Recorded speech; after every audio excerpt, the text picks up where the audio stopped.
मित्रों, मैं सतीश अग्रवाल एक बार फिर उपस्थित हूँ हमारे लोकप्रिय धारावाहिक हेल्थ केयर के साथ। चैनल के प्रबंध संपादक डॉक्टर चंदू सोजेतिया जी, इनका एक हमेशा से अनुरोध रहा है कि वर्तमान में जो कोरोना महामारी और कोविड जिसको हम सब लोगों ने भोगा है, उसके विषय में हमारे दर्शकों को विशेषज्ञों द्वारा नई से नई जानकारी मिले। और इस समय जो सर्वाधिक चर्चित विषय है वो है वैक्सीन यानी टीका, कोविड का। और हम अपने आप को बड़ा भाग्यशाली समझते हैं कि आज के जो विशेषज्ञ हैं वे हैं डॉक्टर विपिन जी वशिष्ठ।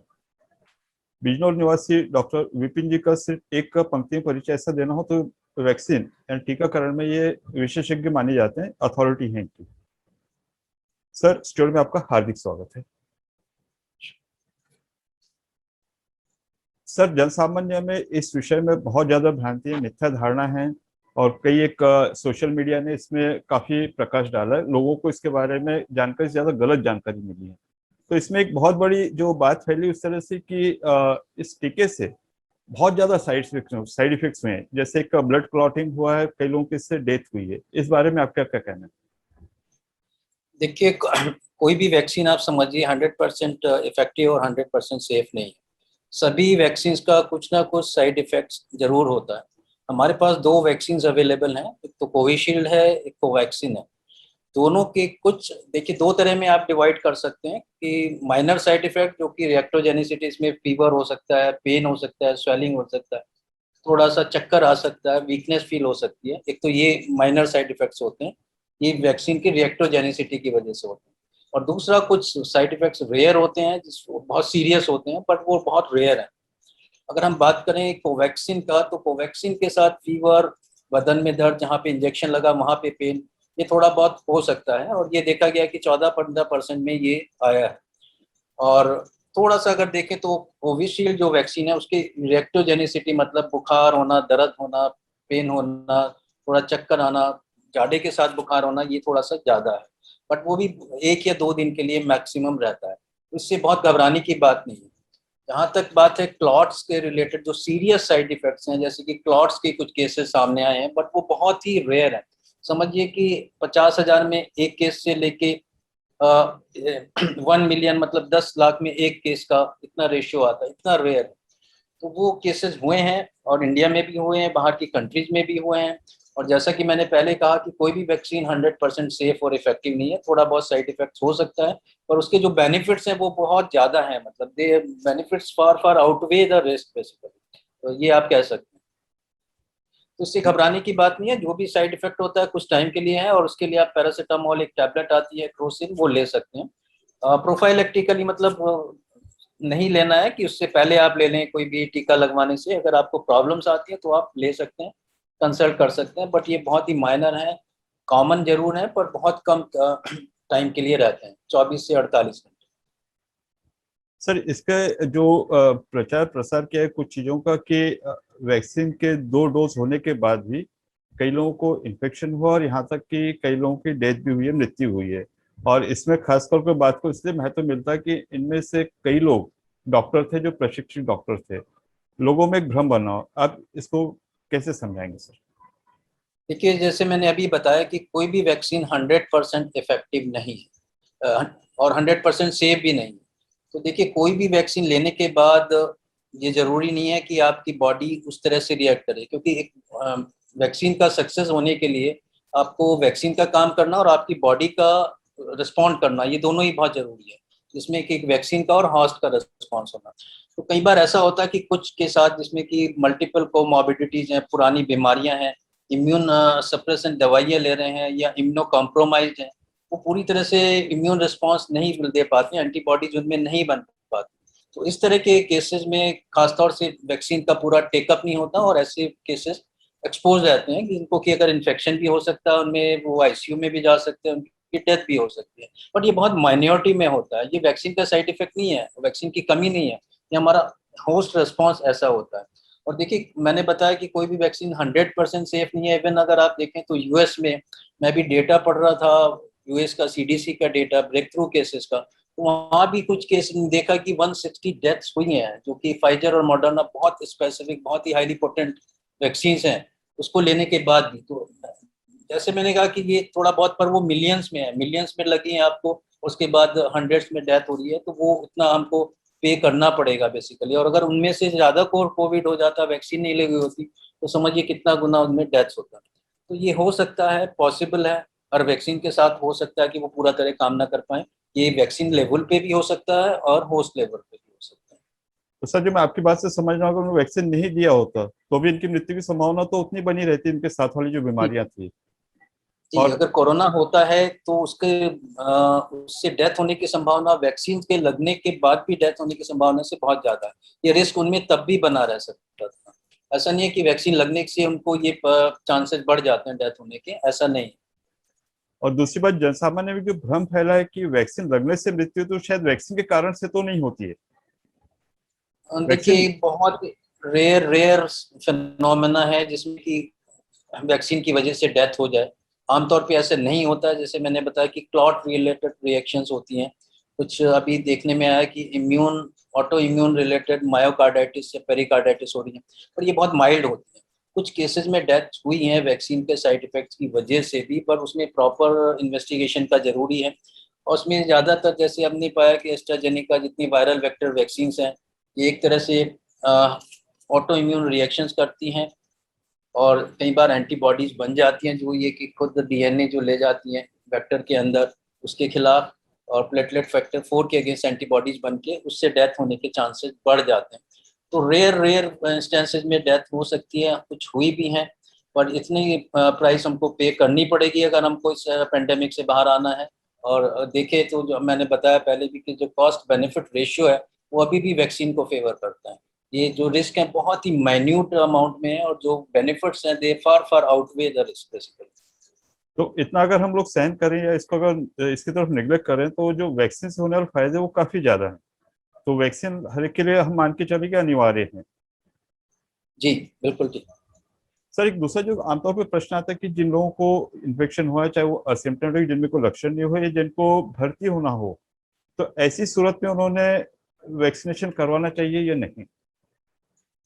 देखिए, वैक्सीनेशन तो कराना चाहिए, क्योंकि अगर किसी को बहुत ही माइल्ड इन्फेक्शन हुआ है और बहुत या एसिम्प्टोमेटिक हुआ है तो प्रॉब्ली उसमें उतना एंटीबॉडीज लेवल नहीं हो पाता। क्योंकि देखिए, अभी एक सर्वे दिल्ली में हुआ जिसमें ये था कि सेकेंड फरवरी में 56% जो पॉपुलेशन थी उनमें एंटीबॉडीज थी, पर उसके बाद भी उसमें जो सेकंड वेव आई उसमें काफी कुछ उसमें इन्वॉल्व हो गए, उनको भी इन्फेक्शन हुआ। तो बाद में जब स्टडी हुई तो उसमें पाया गया कि जो एंटीबॉडीज का लेवल था और जो क्वालिटी ऑफ एंटीबॉडीज थी, वो जहाँ जो जरूरत है 132 जो ह्यूमन कन्वलेसेंट सेरम के बराबर होना चाहिए, अराउंड 132 IU पर ml, उससे कम थी। न्यूट्रलाइजिंग एंटीबॉडीज का प्रोडक्शन कम था, क्वालिटी ऑफ एंटीबॉडीज कम थी। तो उसमें वो उनको दोबारा हुआ। तो इसलिए मेरा मानना है कि अगर आपको कोविड हो भी चुका है, माइल्ड हुआ है या एसिम्प्टोमेटिक हुआ है, तो प्रॉब्ली इतना एंटीबॉडीज नहीं बना, तो आपको वैक्सीन जरूर लेना चाहिए। उसमें आप थोड़ा गैप कर सकते हैं। हाँ, जिनको मॉडरेट इन्फेक्शन हुआ है उनमें एंटीबॉडीज प्रोडक्शन ज़्यादा होता है, ब्रॉड टाइप की एंटीबॉडीज बनती है कि मतलब एक स्पाइक के अगेंस्ट ना बन के और डिफरेंट पार्ट ऑफ वायरस की वो भी बनती हैं, तो उसमें प्रोटेक्शन ज़्यादा पाया गया। और ये देखा गया कि अब तो 1 साल तक जो लोगों को इन्फेक्शन हुआ है वो प्रोटेक्शन रहता है, और एंटीबॉडीज, न्यूट्रलाइजिंग एंटीबॉडीज जो कि बचाती हैं इन्फेक्शन से, वो परसिस्ट करती हैं। एक अभी पिछले दिनों स्टडी भी आई थी कि हर एक का जो इंडिविजुअल है, इंडिविजुअल टू इंडिविजुअल एंटीबॉडीज बनने का वेरी करता है। सपोज किसी को इन्फेक्शन हुआ तो उसमें 30% में एंटीबॉडीज बनेंगी और वो सस्टेन रहेंगी। 30% के करीब उसमें कुछ ऐसे होंगे कि जिसमें बनेगी एंटीबॉडीज पर वो बहुत जल्दी वेन कर जाएंगी, मतलब कम हो जाएंगी। कुछ 20% के करीब ऐसा होता है कि जिसमें एंटीबॉडीज लेट बनती है, और कुछ 12% के करीब होता है कि एंटीबॉडीज बनती ही नहीं, और कुछ ऐसे होते हैं कि जिसमें एंटीबॉडीज बहुत लेट जाके बनती है। तो ये डिफरेंट, ये वेरिएशन होता है पर्सन टू पर्सन। तो इसमें अगर हम इसके लिए कोई जब तक टेस्ट ना करें तो नहीं बता सकते कि इस बंदे में बना है कि नहीं बना है। तो बेस्ट वे ये है एक public health policy point of view से कि जिसको भी कोविड हुआ है वो they should go for vaccination basically, और एक गैप के बाद से अराउंड 3 मंथ्स या 6 मंथ्स के बाद उनको वैक्सीन जरूर ले लेनी चाहिए। मैं आपकी बात से ये समझ रहा हूँ कि हमारा जो बॉडी की रिएक्शन होती है जंतु अंदर जाने के बाद में, वो व्यक्ति से हर व्यक्ति की इंडिविजुअल टू इंडिविजुअल बदल सकती है। तो उसका रेस्पॉन्स क्या है उसको प्रिडिक्ट करना मुश्किल है। तो बजाय इसकी कि हम उसको रोकें, कि यूनिफॉर्म लेवल पे हम सब लोगों ने वैक्सीनेशन करा लेना चाहिए, तो उतना प्रोटेक्शन तो हम अपने निश्चित कर लेंगे। और सर से मिलता जुलता प्रश्न है कि जो इन्फेक्शन के बाद में जो नेचुरल एंटीबॉडीज बन रही है और वैक्सीनेशन के बाद में जो हम एंटीबॉडीज बना रहे हैं, तो दोनों में कोई क्रॉस रिएक्शन तो नहीं? एक जन सामान्य की जो एक शंका है मैं आपके सामने प्रस्तुत कर रहा हूँ। जी, देखिए जो वायरस है, जो सार्स कोवी 2 वायरस है, इसका जो सबसे ज्यादा इम्यूनोजेनिक पार्ट है वो स्पाइक प्रोटीन है। स्पाइक प्रोटीन में भी रिसेप्टर बाइंडिंग डोमेन एक पार्ट होता है, वो सबसे ज्यादा इम्यूनोजेनिक है, जहाँ की उसके खिलाफ एंटीबॉडी ज्यादा बनती है। देखिए अलग नहीं है, वैक्सीन में भी देखिए स्पाइक प्रोटीन्स ही हैं, या कुछ में जैसे कोवैक्सीन है उसमें पूरा का पूरा इनएक्टिवेटेड वायरस लिया हुआ है, वो स्पाइक प्रोटीन के अलावा भी दूसरे वायरस के पार्ट के अगेंस्ट भी एंटीबॉडीज बनाता है। और जो स्पाइक प्रोटीन वाली एंटीबॉडीज हैं, वो वैक्सीन हैं, वो तो स्पाइक प्रोटीन के अगेंस्ट बनाती भी है। तो ये भी देखा गया कि ये जो वायरस का सबसे ज्यादा जो सेंसिटिव पार्ट है जिसके खिलाफ एंटीबॉडीज बनती है वो स्पाइक प्रोटीन है। तो ये कहना कि दोनों में अलग टाइप की एंटीबॉडीज बनेंगी और दोनों में एक रिएक्शन होगा, तो ये बिल्कुल गलत है। क्योंकि दोनों में ही एंटीबॉडीज बनती है, न्यूट्रलाइजिंग एंटीबॉडीज होती हैं। और जो ये न्यूट्रलाइजिंग एंटीबॉडीज का मतलब ये वायरस को निष्क्रिय कर देती हैं, वायरस को खत्म कर देती हैं, उसको इस तरह से करके कि वो आपको एंटर नहीं कर पाता सेल्स के अंदर, डिफरेंट पार्ट्स में चिपक जाता है वायरस, ऐसे समझिए आप।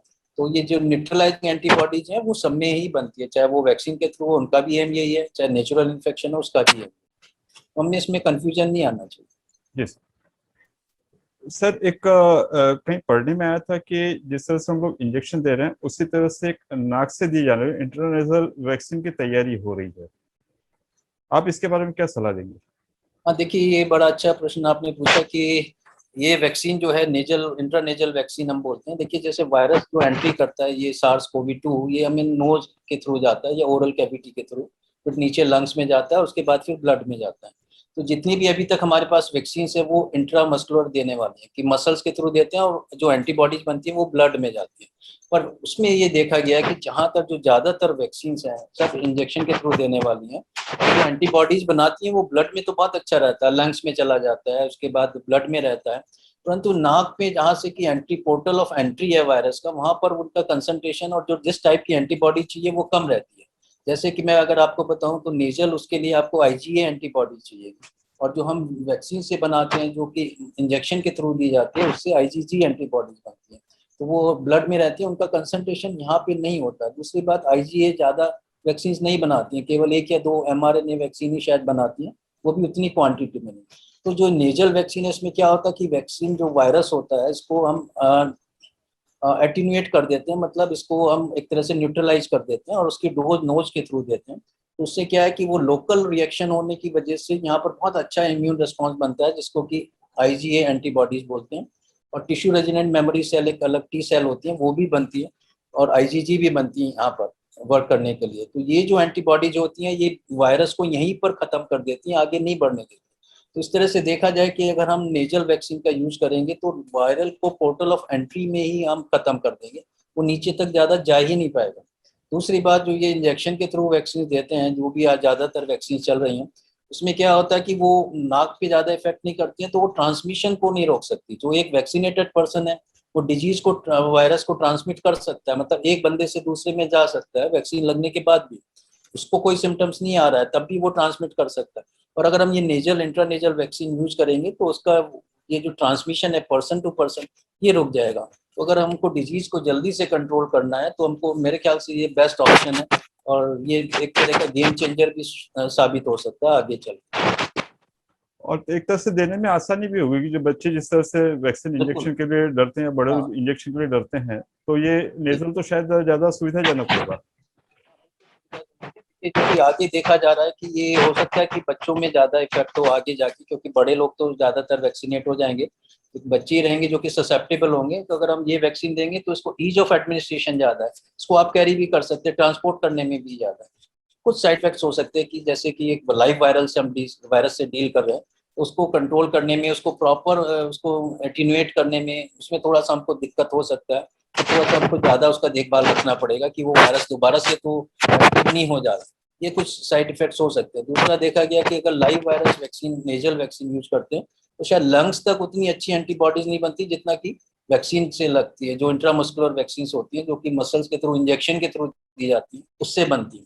तो इनको दोनों को ही करना पड़ेगा, पर ये बहुत अच्छे से कॉम्प्लीमेंट करेगी नेजल वैक्सीन, क्योंकि एक बहुत ईज ऑफ एडमिनिस्ट्रेशन है, जल्दी से दे सकते हैं, ज्यादा लोगों को दे सकते हैं, लोकल प्रोटेक्ट करता है, ट्रांसमिशन को रोकेगा, और अगर हम इंजेक्शन के साथ करेंगे तो हम डिजीज को एकदम इसको कंट्रोल कर सकते हैं, ट्रांसमिशन को एकदम इंटरप्ट कर सकते हैं, रोक सकते तो मैं जो आपकी बात समझ रहा हूँ सर कि अगर हम नाक से देते हैं तो वहीं से वो ऑर्गेनिज्म जंतु वहीं रुक जाएगा, और जो इंजेक्शन से देंगे तो जो नीचे उतरने के बाद में जंतु के जो प्रभाव है, उसको जो न्यूट्रल करने के लिए एंटीबॉडीज वो भी तैयार हो जाएंगी। हैं। जी तो दोनों एक दूसरे को कॉम्प्लीमेंट करेंगे, तो शायद बिल्कुल। व्यक्ति का बचाव अच्छे से हो जाएगा। ऐसा नहीं है कि नेजल वैक्सीन नीचे का प्रोटेक्ट नहीं करेगी, वो करेगी, पर ये देखा कि अगर कंपेयर करें तो थोड़ा सा 80-19 का फर्क पड़ सकता है।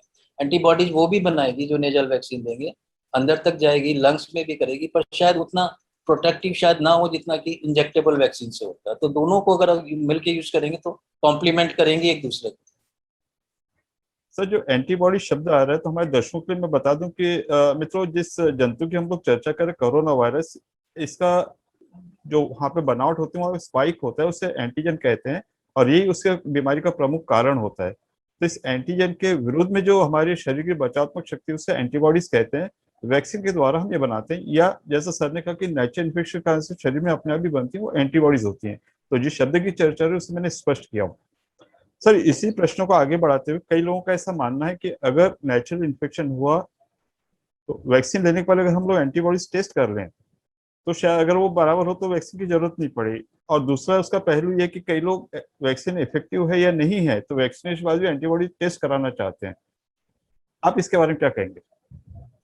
देखिए, अभी तक कुछ समय पहले तक अगर आप देखें तो जितनी भी एजेंसीज हैं, चाहे वो WHO, FDA हो, CDC हो, सबका ये मानना था कि वैक्सीन लगने के बाद एंटीबॉडीज का टेस्ट कराना बेकार की बात है और ये यूजफुल नहीं है, क्योंकि वैक्सीन का देखिए लगने के बाद जो प्रोटेक्शन होता है, जो रोकथाम करती है, उसके दो डिफरेंट अंग होते हैं, ऑर्गन्स होते हैं।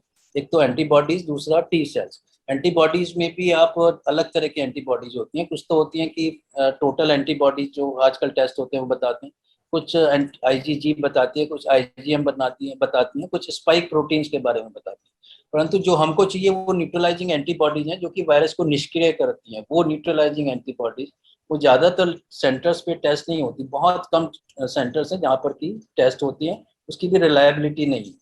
और दूसरी बात, जो दूसरा मैंने बताया, दूसरा ऑर्गन है जो इम्यून सिस्टम का, जो हमारा प्रोटेक्शन करता है, वो T सेल्स होती हैं, और T सेल्स का तो हम कमर्शियल लेवल पे कोई टेस्ट नहीं कर सकते।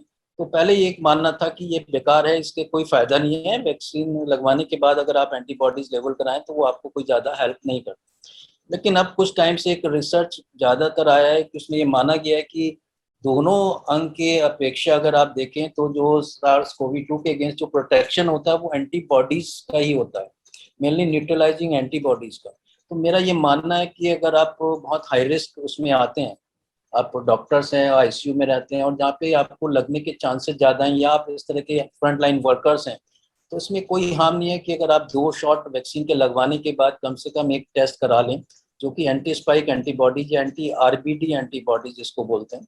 अगर वो पॉजिटिव आ जाता है तो इट मीन्स कि आप प्रोटेक्टेड हैं, आपकी वैक्सीन ने काम किया है और आपकी बॉडी ने भी काम किया है, एंटीबॉडीज प्रोड्यूस किए। जैसे मैंने अभी आपको कुछ देर पहले बताया था कि 5 डिफरेंट रिस्पॉन्सेज हो सकते हैं। अगर आपके अंदर एंटीबॉडीज बन गई हैं तो it means you are protected. वो जरूरी नहीं कि आपको न्यूट्रलाइजिंग एंटीबॉडीज बता देगा, पर वो आपको रफ आइडिया दे देगा। तो मेरा अब ये मानना है कि अगर आप कराते भी है तो उसमें कोई हार्म नहीं है, पर उसमें प्रॉपर एंटीबॉडीज कराएं जो कि आपको ठीक से बता सके कि ये निष्क्रिय एंटीबॉडीज के बराबर है। न्यूट्रलाइजिंग एंटीबॉडीज को डायरेक्ट तो आप मेजर नहीं अभी भी कर सकते बहुत सारे जगह। अगर आप anti-RBD करा लें या एंटी स्पाइक करा लें तो एक आपको रफ आइडिया लग जाएगा। तो ये पता लग जाए कि आप सीरो कन्वर्ट हो गए, आपके अंदर वैक्सीन ने काम किया है। क्योंकि कुछ मैंने बताया 12% में बिल्कुल एंटीबॉडीज नहीं बनती, तो वो बहुत रिस्क पे रहते हैं। उनके लिए या तो फिर दोबारा से कोर्स कराएं या दूसरी वैक्सीन टाइप की लगवाएं, या फिर अपना जो नॉन वैक्सीन सोशल वैक्सीन है उस पर वर्क करें, उसके थ्रू अपने को बचाव करें। सर एक बहुत जो सामान्य प्रश्न पूछा जाता है, इंटरचेंजेबिलिटी ऑफ द वैक्सीन, कि अगर किसी ने मान लीजिए पहले कोविशील्ड लिया हो, उसके बाद उसको जो रेमडेसिविर से आपने बताया कि बुखार आया, गांठ आया, कई लोगों को 2-2, 3-3 दिन तक के काफी तकलीफ हुई है, तो वो पूछते हैं कि अब हमने दूसरा अगर वैक्सीन लिया है, मान लीजिए उदाहरण के तौर पे कोवैक्सीन, ये कहाँ तक उचित होगा? देखिए, इम्यूनोलॉजिकली वैक्सीन को चेंज करना और एक वैक्सीन जो कि ज़्यादा एंटीबॉडीज नहीं बनाता उसके बदले में दूसरी एंटीबॉडी वैक्सीन लेना, ये इम्यूनोलॉजिकली पॉसिबल है और ये एक्सेप्टेबल है। मतलब ऐसा हो सकता है, ऐसा होता है, और हाइपोथेटिकली ये लोगों ने माना है कि ये आगे करना पड़ेगा और ऐसे कुछ ट्रायल्स भी चल रहे हैं। परंतु जब तक आपके पास डेटा नहीं है, जब तक आपके पास एविडेंस नहीं है, उसके बिना करना तो मेरे ख्याल से ऑफ लेवल यूज हो जाएगा, तो ये रिस्की होगा। अब मैं बता देता हूँ कि कुछ जगह फॉर एग्जाम्पल यूके में, स्पेन में, वहाँ पे चल रहा है कि मिक्स एंड मैच इसको बोलते हैं, कि आपने पहले एस्ट्राजेनिका यानी कोविशील्ड दिया और उसके बाद आपने कुछ लोगों में mRNA वैक्सीन यानी फाइजर और मॉडर्ना दिया। तो फाइजर के साथ ज़्यादातर ट्रायल चल रहा है, तो और एक बार आपने पहले फाइजर दिया और उसके बाद एस्ट्राजेनेका दिया, तो ये वाला ट्रायल चल रहा है। वहाँ डेटा भी आया है कि अगर आप ऐसे करते हैं तो आपकी एंटीबॉडीज लेवल दोनों सेम ब्रांड का वैक्सीन यूज करने के मुकाबले अगर आप दूसरा करते हैं, एक बार पहले एस्ट्राजेनेका फिर फाइजर, तो 7 गुना ज़्यादा उनमें न्यूट्रलाइजिंग एंटीबॉडीज पाई गई हैं, जो कि प्रोटेक्ट करती हैं, हेल्पफुल हैं। परंतु इंडिया में भी ऐसा कोई ट्रायल नहीं हुआ है। और क्योंकि देखिए, जो अगर आप दो वैक्सीन है, कोविशील्ड और कोवैक्सीन, कोविशील्ड ज़्यादा एंटीबॉडीज बनाता है, जबकि कोवैक्सीन पहली डोज के बाद तो बहुत कम बनाता है, सेकेंड डोज के बाद कंपेरेबल हो जाता है उसका, पर फिर भी कोविशील्ड से कम रहता है। तो इसमें मेरे को लगता है कि अगर आप कोविशील्ड लगाए और फिर आप कोवैक्सीन से उसको बूस्ट करना चाहे तो ये जस्टिफाइबल नहीं है। अगर कोई वैक्सीन जैसे कि नोवावैक्स अभी आएगा, जो कि हाई इम्यून रिस्पॉन्स बनाता है, न्यूट्रलाइजिंग एंटीबॉडी, या mRNA वैक्सीन है, तो अगर आप कोविशील्ड के बाद वो लगवाते हैं तो वो जस्टिफाइड है, क्योंकि वो आपके इम्यून रिस्पॉन्स और एंटीबॉडीज प्रोडक्शन को बहुत ज़्यादा बढ़ा देगा। परंतु एक जो कि कुछ बहुत ज़्यादा नहीं बनाता है और कोविशील्ड के बाद वो लगवाएं, तो वो कोई बहुत ज़्यादा यूज उसमें नहीं है। परंतु हमको अभी वेट करना है, ट्रायल का इंतजार। तो तब तक सर जनसामान्य को ये एडवाइस होगी कि आप इस विषय को भूल जाइए, जो वैक्सीन आपने लगाई उसी का आप शेड्यूल चले आए। हाँ, अगर हम लोग इस तरह के वैज्ञानिक तथ्यों को थोड़ा सा इग्नोर करें, तो जो प्रैक्टिकल बात है कि वैसे भी हमको चॉइस तो है नहीं, तो आप इस विषय को थोड़ा इग्नोर करें और जो आपका डोज चल रहा है उसको आप चालू रखिए। बिल्कुल सही बात है। ये तो हमारा वैक्सीनेशन का रूल है कि जो भी आपने ब्रांड की वैक्सीन लगाई है उसी को फॉलो करिए, उसको परसिस्ट करिए। और ये भी हो सकता है, देखिए कोवैक्सीन में अगर 2 डोज लगवा ली तो आप एक बूस्टर लगवा सकते हैं 6 महीने बाद। वो बूस्टिंग रिस्पॉन्स उसमें आता है कि 2 के बाद तीसरा लगाएंगे तो बहुत ज्यादा बूस्ट हो जाएगा। सर आप मुझे थोड़ा सा डरा रहे हैं, मैंने कोवैक्सीन लिया हूँ। नहीं नहीं, आप बिल्कुल प्रोटेक्टेड है, क्योंकि सेकंड डोज के बाद कोवैक्सीन का बहुत अच्छा रिस्पॉन्स आ जाता है, जी सर। वो कंपेरेबल है। और कोवैक्सीन का केवल एंटी स्पाइक नहीं, दूसरे जो वायरस के दूसरे जो पार्ट है, for example N protein, nucleocapsid protein है, मेम्ब्रेन प्रोटीन है, उसके अगेंस्ट भी ये अच्छी एंटीबॉडीज बनती है। वो डिफरेंट पार्ट पे वायरस के काम करते जी सर। सर एक बहुत सामान्य चर्चा यहाँ ये चल रही है कि बच्चों के लिए हालांकि कोविड वैक्सीन का कोई रोल नहीं है 18 साल से नीचे वालों का, तो यहाँ पर फ्लू जो अपना सीजनल फ्लू वैक्सीन होती है वो इस तरह से प्रचारित प्रसारित किया जाता है कि ये बच्चों का कोरोना से बचाव करेगा। ये कहाँ तक सही है? हैं। देखिए, ये मेरे ख्याल से बिल्कुल भी ठीक नहीं है, क्योंकि फ्लू वैक्सीन जो बनी है वो फ्लू के प्रिवेंशन के लिए, इन्फ्लुएंजा को रोकने के लिए बनी है, ना कि कोविड को रोकने के लिए बनी। तो अगर आप इसलिए केवल फ्लू वैक्सीन को प्रमोट कर रहे हैं कि आपको फ्लू उसको रोक देंगे, कोरोना से आपको बचाव होगा, तो ये बिल्कुल गलत है, अनजस्टिफाइड है, अनएथिकल है। क्योंकि फ्लू वैक्सीन का अपना लिमिटेड स्कोप है, बहुत ज़्यादा एफिकेशियस वैक्सीन नहीं है ये भी। At the best case scenario 50% he flu को प्रोटेक्ट करती है। तो ये फ्लू को ही नहीं प्रोटेक्ट कर पानी, तो उसको मानना कि ये कोरोना को अगेंस्ट आपको प्रोटेक्शन दे पाएंगे, ये इसमें डिफरेंट थियरीज लगाई जा रही हैं कि अगर आप फ्लू के अगेंस्ट वैक्सीन लगाएंगे तो फ्लू से जो एडमिशन्स होते हैं वो कम हो जाएंगे, इसलिए हॉस्पिटल पे, इंफ्रास्ट्रक्चर पे, हेल्थ केयर पे ज़्यादा लोड नहीं पड़ेगा। तो वो totally different way of thinking हो जाती है। बट साइंटिफिकली स्पीकिंग मेरे ख्याल से उसका कोई प्रोटेक्शन नहीं है। तो कोई भी ये एजेंसी इसको प्रमोट नहीं करते कि आप फ्लू वैक्सीन लगवाइए तो आप कोरोना से बच जाए। सर आपसे काफी वैज्ञानिक तथ्य और बहुत सिंपल सरल भाषा में जो हमारे दर्शकों के लिए काफी उपयोगी है, लेकिन हमें समय के मर्यादा का ध्यान रखना है। कार्यक्रम के अंतिम मोड़ पर हम हमारे एक्सपर्ट के स्वभाव का वह पहलू, वो एस्पेक्ट सामने लाते हैं कि जो आमतौर से दिखता नहीं है।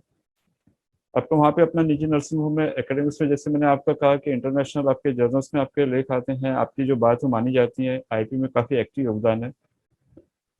ऐसे समय में सामान्य तौर पे जो एक तनाव, स्ट्रेस उत्पन्न होता है, उसको दूर करने के लिए आप क्या करते हैं? मेरा कहने का मतलब स्ट्रेस बस्टर आप क्या अपनाते हैं?